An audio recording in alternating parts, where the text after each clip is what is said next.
আসসালামু আলাইকুম ভিউয়ার্স, কেমন আছেন সবাই? আশা করি ভালো আছেন। তো ইতিমধ্যে যে ভিডিওটা দেখতে পাচ্ছেন, এটা সাতক্ষীরা জেলার ঘোনা ইউনিয়নে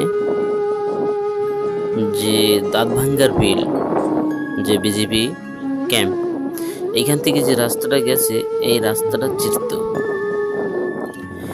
তো এই বিলে যে অবস্থাটা হয়েছে আপনারা অবশ্যই দেখলে বুঝতে পারছেন যে ঘেরগুলো ডুবে গেছে, রাস্তার উপরে পানি উঠে গেছে। যারা ঘেরে মাছ ছেড়ে দিয়েছে তাদের মাছ হয়তো এলোমেলো হয়ে গেছে, এক এক ঘিরে এক এক রকম চলে গেছে। তো পাশে যে একটা বাড়ি দেখতে পাচ্ছেন, তো এখানে হাঁস, মুরগি, গরু, ছাগল এখানে মানে ওরা পালে।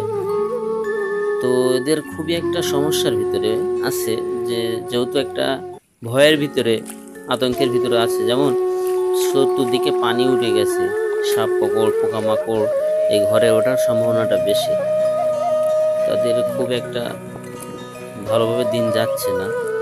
আর দেখতেই পাচ্ছেন যে রাস্তার উপরে কতগুলো পানি উঠে গেছে, আর ঘেরগুলো তো ডুবে গেছে সব। দেখেন যে এই যে বিডিআররা যাচ্ছেন, তারা যে বর্ডারে যাচ্ছে অবদা ভেড়িতে, তো তাদের যেতেও খুবই অসুবিধা। এই মানুষ চলাচলের জন্য খুবই একটা অসুবিধার ভিতরে। তো ভিডিওটা অবশ্যই দেখেন, দেখলে বুঝতে পারবেন যে মানুষের কতটা কষ্ট হচ্ছে চলাফেরায়। ঘেরগুলো ডুবে গেছে, অনেকেই কষ্ট করে হয়তো ঋণ করে মাছ ছেড়ে দিয়েছে।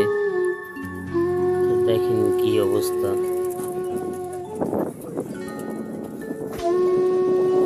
ঘের ডুবে পুরাই শেষ।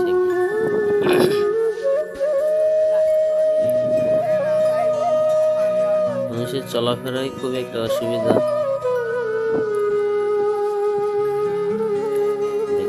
আর ঘিরে দেখছেন রাস্তার সাইড দিয়ে তারা নেট দিয়ে ঘিরে দিয়েছে, যেহেতু মাছ যেন ঘের থেকে বাইরে না হয়ে রাস্তায় না আসে। যেহেতু রাস্তায় আসলে অনেক মানুষ এটা হয়তো ধরবে মাছ, এই জন্য তারা ঘিরে দিয়েছে, মাছটা যেন রাস্তায় না আসতে পারে, এপারে যেন না আসতে পারে।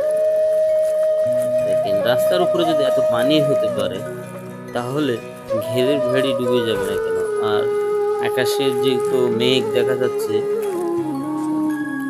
এই মেঘগুলো দেখলে মনে হচ্ছে যেন বৃষ্টি এখনই আসবে, এমনই অবস্থা।